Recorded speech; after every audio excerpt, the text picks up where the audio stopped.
Hey guys, I am so glad you are here and you are with us. We're going to make sure that we have um, an amazing, amazing guest tonight.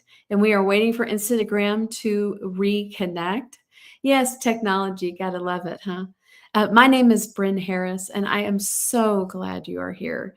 We are doing a series called Women of Courage. Now, that might sound really cute or like an inspirational card. We have had such an amazing lineup of women, and tonight is no exception. And I have so much respect for our guest tonight. I am not about to steal her thunder. I will absolutely set that up. Before we get started, my name is Bren Harris, and I founded Warrior Moms by Bren in the Warrior Nation when my son was medically injured at 22 months of age. He was just a baby boy. And if you are chiming in across the world, please let us know in the chat where. If you threw a dart at the US, I am right in the middle in Oklahoma. Yes, we are about to win the finals. I am so excited and getting to be part of history with my son. Now, Warrior Mom sounds really fun. What does that mean? We are fighting for services, we are fighting for other parents' rights.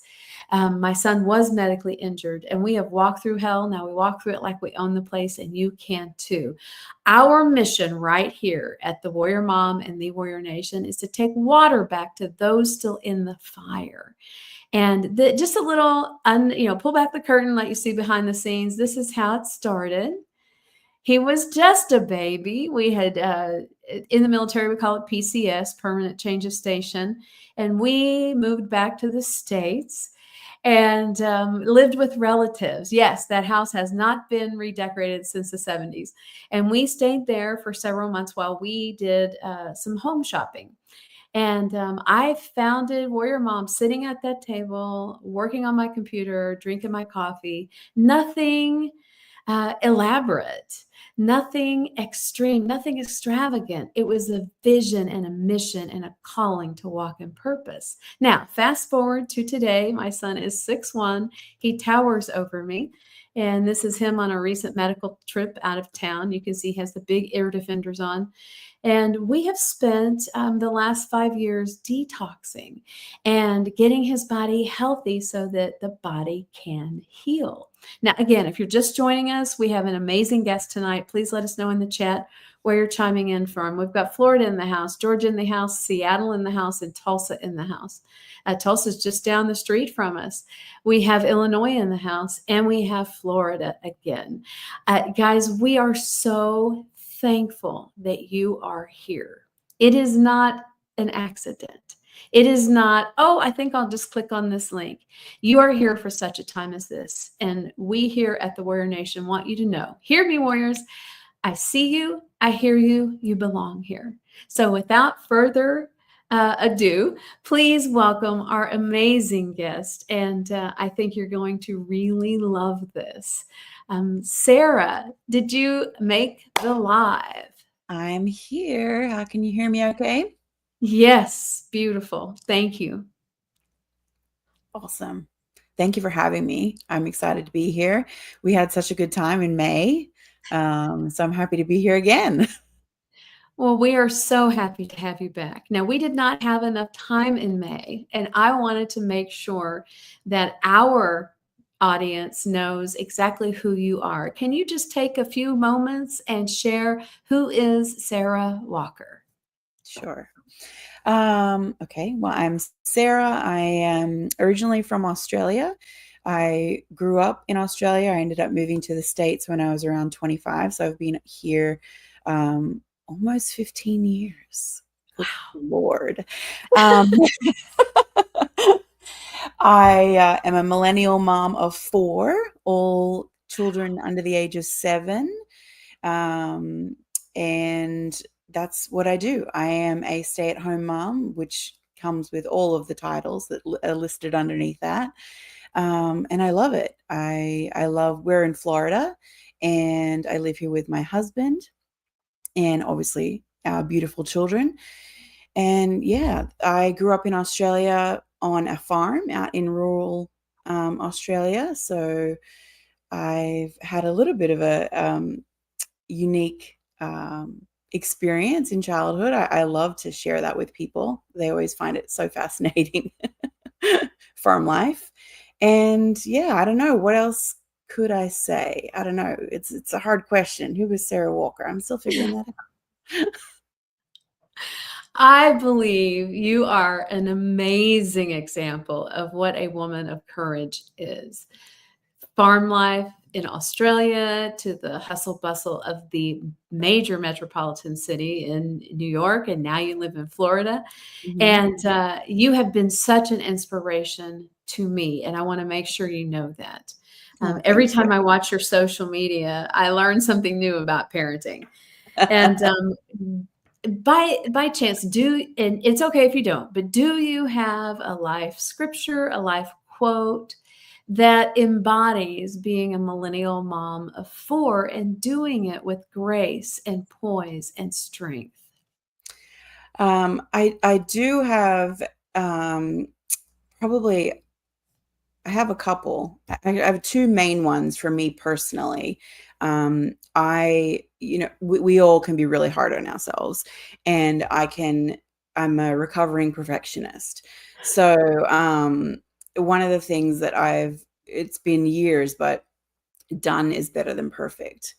It's always in the back of my mind when I start to like criticize myself too much, or like this isn't exactly how I wanted it to be, or whatever. In my head, done is better than perfect. Done is better than perfect. Done is better than perfect because Oh, there's like millions of people out there doing exactly what you're doing that are way less qualified, and there's absolutely no reason why I can't either. So I that's one that I kind of play in my mind to just kind of get myself out of my own head.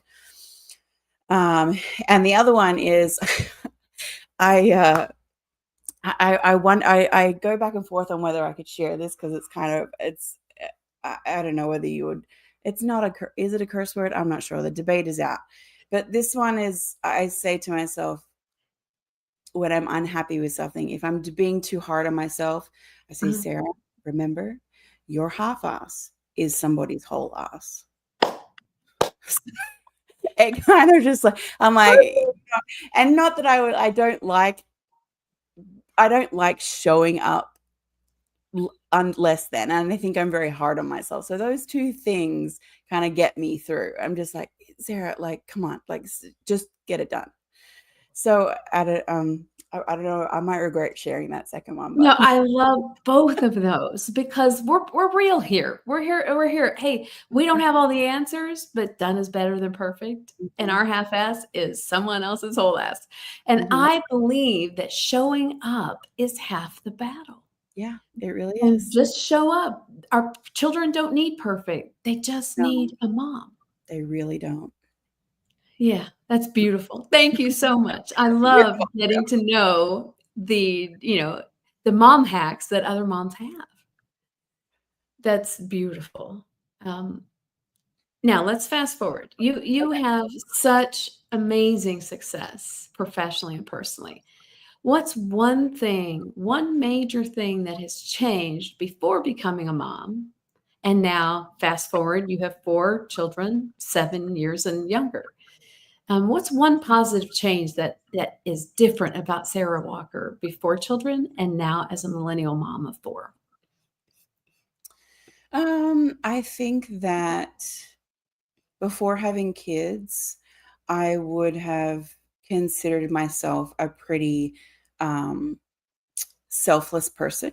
I would have, if someone asked me to describe myself, I probably would have described myself as a fairly selfless person.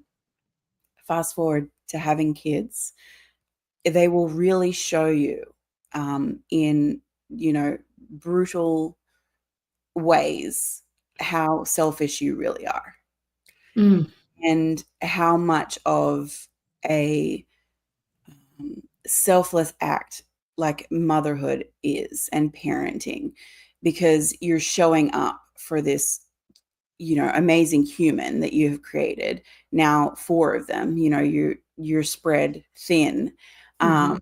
and they just really will just humble you in the most unexpected ways. So I just think about, because a lot of the time, whatever the thing is, whether they're taking too long to at bedtime, or they're having a power struggle with me or whatever, when I really take a moment to be like, why is this why is this like rubbing me, why is this irritating me so much? And most of the time it's me. Most of the time it's me having the issue of whatever's going on. So I'm just like, yeah, just take a minute and just it might not be about you right in this moment, Sarah. How do you want to show up here? So true, isn't it? Magnifier. Yeah. Yeah, motherhood is a magnifier. Mhm.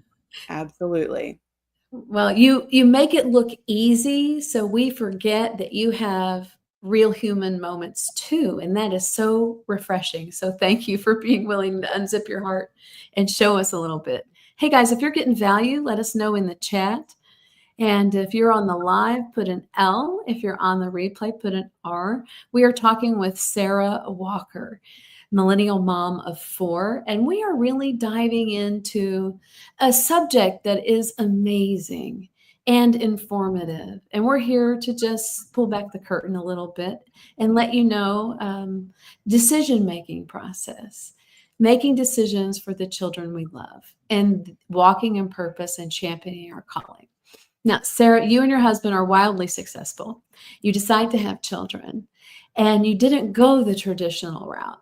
You chose to have your children in birthing centers rather than a traditional hospital.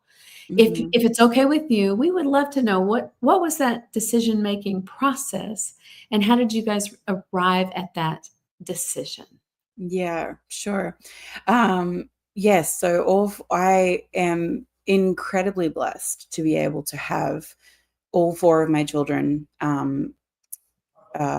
naturally, and with no interventions or any issues.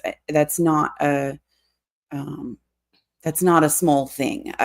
So I come from a place of like, I'm just so incredibly grateful that I was able to do that, because I know that so many don't have that choice. And so when I first got pregnant, I actually have a good friend of mine, and she was a couple of years ahead of me in having children, and she had had a home birth, and she definitely made some different decisions when Mhm. it comes to with all the things that you have to decide on when you have kids, and so it just kind of piqued my interest. I was like, huh, I wonder. Well, let me look into that further, and I never liked hospitals. They make me uneasy. I mean, I feel like that could be probably everybody. Hospitals, just, you walk in and it's that clinical smell, and it just kind of gets you a little bit on edge. And I guess too, I have a little bit of a unique perspective because I grew up in Australia, and the healthcare system there is way different than what it is here in the United States. In Australia, we have healthcare for everybody. You don't Mm. have to have health insurance to be able to be seen. We have, it's called Medicare. So not to be confused with Medicaid. It's Mhm. very different, but it's for everybody. And so that's what I grew up with. So when I came to the States, I was around just a little older than 25. And when I experienced that, I was like, wow, this is really backwards, for lack of a better word. I was just like, this doesn't make any sense. Like, this is crazy. And so I started doing my research of like, okay, well, what are some other options?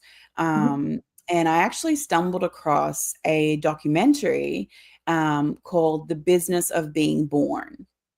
And the woman that actually, she was the host. So I don't know whether she was like the main driving force behind the Mhm. research and the production, but she was the main character, so to speak, Mhm. in the documentary. It was as Ricky Lake. If everyone remembers Wow. her, remember the talk show. Oh, wow. So I was like, oh, okay, this is interesting.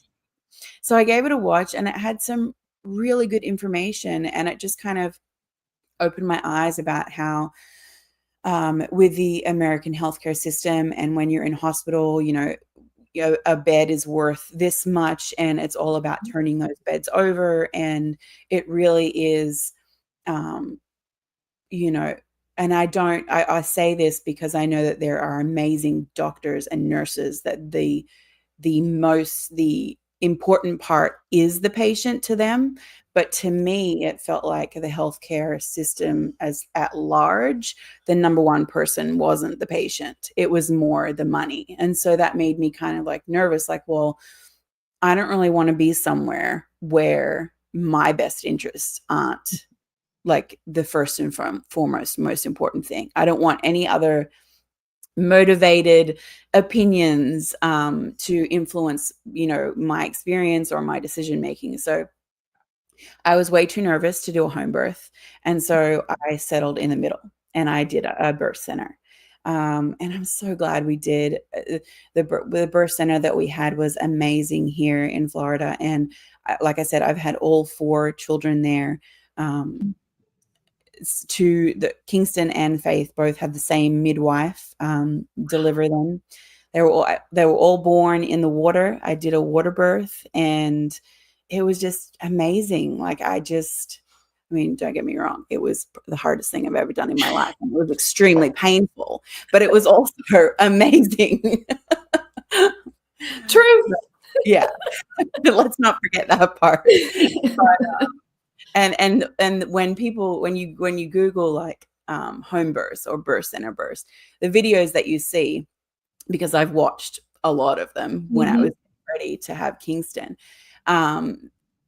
it wasn't peaceful like that for me. I wasn't this quiet person in the corner just kind of like going through it. No, it was like hard work. It was at an absolute, they call it labor for a reason. So but the environment was just so supportive and empowering and caring and loving, and it was really great. I couldn't, if you're not brave enough to do a home birth center all the way. And see, that is such great information. Many of you know my story of being in a military hospital in a foreign country. We did not have those options. And it's just so refreshing to hear, compare and contrast hospital, antiseptic, bed, money, all of that, where the patient is not first in the system, not necessarily for the actual providers. And a home birth sounds terrifying. So in the middle, we have a birth center. Now, this is all very new information for me. And I don't know if you guys caught that. Ricki Lake, the business of being born. Yeah. Okay. You can, if you Google it, it'll come up. I think you can watch it on YouTube or Amazon Prime or something like that. Now, we're in this birthing center. We're having our children, controlling the medical narrative, as my good friend Tennille, happily healed, says. And I love that you are able to make these decisions with an informed process. As soon as babies are born in the United States, immediately they are given immunizations. How did you go about making that process and decision-making process rather, and choosing the path that you are on now? Well, I think a part of it definitely plays into how I function as a person and how my brain works. And usually when someone tells me this is the way it is, I'm like, I don't know. Let me figure that out. I don't know. I'll get back to you on that. Like, even if it's someone that has way more business in whatever area we're talking about, I'm like, I'll get back to you. And then, my brain starts going a million miles a minute, and I start researching, and I get all the information and all that. So when the decision, like I mentioned before, I had a friend who was a couple of years ahead of me in having babies, and they also had chosen not to vaccinate. And I had another friend they were vaccinating, but they were doing what's called a delayed schedule. So they weren't following the timeline that the CDC schedule says that you have to. So at first I was like, oh, okay, well, that's good that there's options. And so I just started doing my research and reading and watching. There's so much information out there. You definitely have to use your discernment Mhm. to make sure that you are sourcing your information. Make sure that what you're Mhm. reading is coming from, like, for me, I would read the information, but I'm like, all right, who is saying this information? All right, let's look up this person. Who is this person? They're a doctor. How long have they been a doctor? They have their own Mhm. practice. They're a pediatrician. All of these things. Because, and even I think it's more prevalent even now today online. There's just so much false information out there. So it's really important to be really diligent in making sure what you're reading or watching is coming from someone that is a trusted source, in your Right. opinion. Um, so I did all of that, and we came to the decision not to vaccinate. And it wasn't an easy decision, and it wasn't made quickly. Mhm. Um, it was scary to make that decision because it was very different to what everybody else was doing. Mhm. And so there's a lot of uncertainty there. And I think that when there's uncertainty, there's fear. And Mhm. so what I really tried to do for myself, I had all this information. At some point I was just like, I just need to stop for a second and Yeah. take a step back, because it's a lot, and there's a lot of pressure, because Mhm. it's your child. You want to make sure that you're making the right decision. And so what I did is I really tried to I went through every single vaccine, like what it was and what they were immunizing for. And then I looked at what that thing was. So you look at um, the Tdap one. I'm not going to get too like technical because I'll mess it up. But it has a few different shots in grouped together. So I think Mhm. it was like 3 at the time, but I think it's more now. I think it's like Right. 4 or maybe 6 in one. Um, so I looked at all the different things, and so right now one of the vaccines is for chickenpox. That's the varicella, I think it's called. Mhm. And I'm just like, that's not that chicken. It's not a life-threatening disease. I had chickenpox when I was a kid. Right. And so I'm like, okay, well, that's fine. So we won't do that one. And then I would go to the next one and I would look at it and go, okay, so then we don't need that one. And the only one that scared me was the whooping cough vaccine, Mhm. which is pertussis, is Right. what they call it on the schedule. It's part of the Tdap Mhm. shot. And it scared me because it's respiratory. And when babies are really small, anything respiratory is really scary. And so then I was like, all right, this is the one that's kind of really throwing me through a loop. And so I was like, all right, well, let's get mentally prepared then. All right, what happens if they get pertussis? What happens if they get whooping cough? All right, Mhm. let's look it up. What is it? What is it? How does it affect the body? What do we do? How do we treat it? And I found this other doctor. Her name is Dr. Suzanne Humphreys, and she has a vitamin C protocol. It's basically on how she treats Mhm. whooping cough. And so what I did is I armored myself with information and a plan, because you're, as a mom, you always are like, okay, what if this happens? What if this happens? What if this Mhm. happens? Like, what are we going to do, and prepare for each scenario? And for me, that's what I needed to do to feel confident in my decision to say no. I Mhm. needed to armor myself with the knowledge so that if I ever got any pushback, I didn't feel like they could, kind of walk all over me or whatever. I'll be like, no, actually, this is why I made the decision. Here's my information, and this is why I came to that decision. So that's what I did. I went through each one, and I was like, no, no. And then if it did bother me, I was like, oh, that could potentially be an issue. All right. If that was to if that was to happen, how would I handle that? So that's Hmm. what I did. And so then that was made me feel more comfortable in the decision to say no. That's just priceless. I don't know if you guys caught that. Have a plan, due diligence, homework, research, if then else. We have an immunization that treats X, Y, and Z. And if that happens, what's my plan? Have a plan. Now, Hmm. guys, we're not claiming to have all the answers. We're sharing our stories on this series. And I Hmm. love, Sarah, how you said, okay, I'm doing my own homework. I'm looking at what's best for my child, not what I feel pressured to do out of fear. Yeah.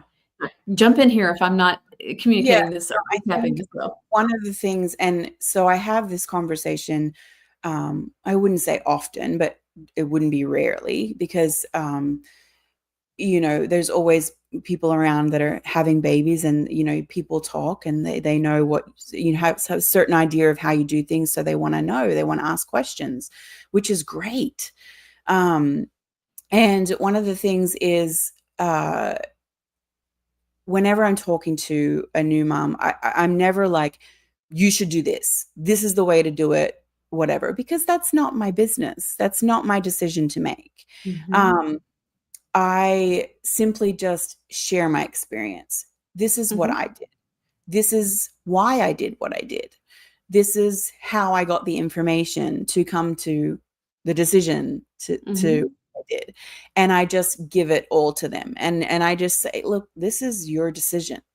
And the other thing is too, is that I feel like there's a lot of pressure to make the decision right now. And mhm. you don't have to. You can wait, you can delay, and you can change your mind. So Yeah. you can change your mind at any stage. I've spoken to moms that have gone in all different directions. You can change your mind because as you grow in like motherhood and parenting, you're going to have different experiences and you're going to figure things out and you're going to know what you like and what you don't like. So you can change your mind and you can wait. You don't have to rush anything. You don't have to feel pressure with anything. So I Mm, just, beautiful. yeah, And I wanna make sure yeah, here, Miss Warriors, you can change your mind and you don't have to rush. no, That's beautiful. Oh, mic drop. That's beautiful. And it's a big having an decision. honest conversation. Yeah. Yeah. You got to give yourself the time. Yes. And I love how you approach that. I'm not going to tell people what to do. I No. can share what I did and why and how I made that decision. Mhm. And that I think that's where our mainstream culture really misses the mark. Yeah.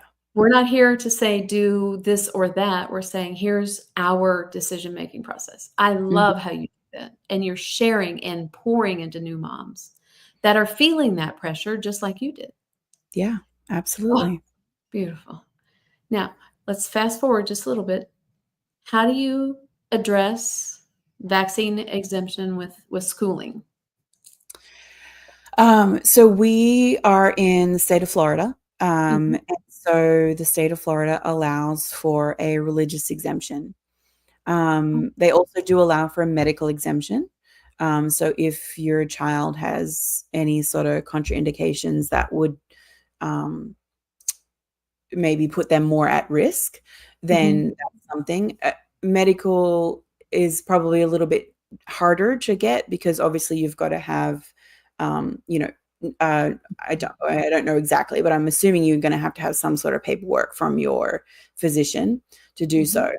Um, and so we did a religious exemption because that is, I mean, that actually, I'm not doing it just because, that it sits right with us. We love Jesus and we are Christians. And um, I'm not going to go all the way into it, but you can take this point and do your research. But if Mhm. you do believe and you consider yourself a Christian, I urge you to do more research, because there's definitely certain things that go along with that that are a complete contradiction to our beliefs.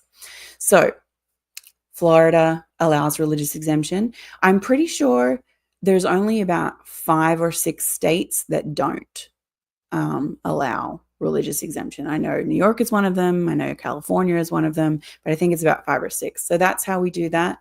It's very easy. You just Mhm. go to your medical board and show your paperwork and get a form, and you only have to do it once. It lasts until they're 18. So and so then when you are filling out your school packet and information, when they ask for the um, immunization record, that is what you provide. That's your immunization record, and that's what you put in. Oh, You that's don't. beautiful. There's no need for extra discussion or anything. You just that's Mhm. what you. Yeah. I love that. I love it. Did you guys catch that? Do the homework. If we're putting something in our body, if we're putting something in our children's body, it doesn't matter what it is. Do the homework, read the inserts, due diligence. Yeah. And when we repost this as a reel, I will put the link where you can find your state and where to get the exemptions. Yeah. And you don't have to go, hunt that down. Um, I find it fascinating and inspiring how you arrive at decisions, and you don't, who says? Oh, really? Let me get back to you on that. I'll let you know. I'm gonna start using that one. Let me get Yeah. back. Yeah, that's Here's beautiful. the thing, and I love using this analogy, and I want to share it with you. Um, the the CDC schedule that is recommended that you follow. I'm not saying that it's all the way wrong or all the way bad. There's enough room for everybody to make a decision, and, Mhm, and here's why I say this. You remember in high school when you would do a science experiment, and mhm, you're trying to figure something out, but in that experiment, when you're trying to figure out what the end game is, you have a constant and you have a variable. Okay, so you have something that always stays the same, and then you have something that is a variable that changes, because it's going to give you different outcomes. And that's how you do your experiment to find out. Like, I'm sure I'm not alone here. Everyone can remember high school science. There was a constant and a variable, and that gave you an outcome. Well, here's the thing. The medical system is the constant, right? It's the mhm, same for everybody. It's a one size fits all. The problem is that we're variables. Everybody, you, me, our mhm, children, we're all variables. So you don't know what the outcome is going to be. There could be someone here that's saying, "Well, my kid is just fine," and they probably are, but that doesn't mean that mine would have been. mhm, There's certain risk factors that has to be taken into account. So I just think that, like, everybody is so different, and that's why you have to do your own research mhm, and make your own decision, and and do your research, armor yourself with the knowledge, so then you can be confident in that decision, mhm, that you've made the decision that's right for you and your family, mm, um, and that's nobody else's business but your own. mm. Preach. Yeah. I love you're owning the decision and you're responding rather than reacting, and that is so inspirational Thank and you. so encouraging. Wow. And, I know that you are doing great things on social media. Can you let our audience know where to find you? Yeah, absolutely. Well, I'm on Instagram a lot, most of the time, and I put my handle up there. It's Meet the Walkers. And actually, we have a family vlog on YouTube. We've had it for quite some time. We've just restarted it. We've posted a new video last week. So it's also Meet the Walkers, same thing. So we're easy to find. Yeah, come check us out on YouTube. And we're going to be posting probably about 3 videos a month. Oh, that's amazing. You guys, I learn something every single time I watch Sarah walk in her purpose and champion her calling. And I just want to say thank you so, so much for your time and talent and your experience. This is really a blessing for us. Thank you. I appreciate that. I just Thank hope I was able to share, and for whoever is watching or listening, just know that you're not alone, and you're allowed to question everything, and there you have a community here that will support you and help you find the information that you need so that you can feel confident in your decisions for your family. Mm. Feel confident in the decisions for your family. Yeah. Mm. Thank you. And please keep us posted, okay? I will. Okay, take care. Hey guys, I am so excited to just bring these amazing women of courage to you in this Women of Courage series. This thing called motherhood, we might make it look easy on a good day. We're making decisions, multiple decisions, every single moment of every single day. Please reach out to Sarah, check out her work. And just a quick reminder, I have a book coming out in August, and I would love for you to be part of that journey. Please check my socials at Win with Bren or Bren Harris, the Warrior Mom. And we are going to be voting on another cover later this week. So please check it out, vote, be informed, and be part of the process and the win. Now, if you don't like mystery, suspense, and intrigue with a dash of romance, this might not be the book for you. What I do know is that at the end of each chapter, where we're on this amazing trek across the island of Okinawa in southern Japan, we are doing lessons for the warrior moms in our lives. And you will have the opportunity to take that journey with other like minded moms like Sarah, like the other women we've had in this series. And I know that you are here for such a time as this. Remember, Bren Harris, the Warrior Mom, the Warrior Nation, your source for truth, transparency, and trust. Warriors, unite.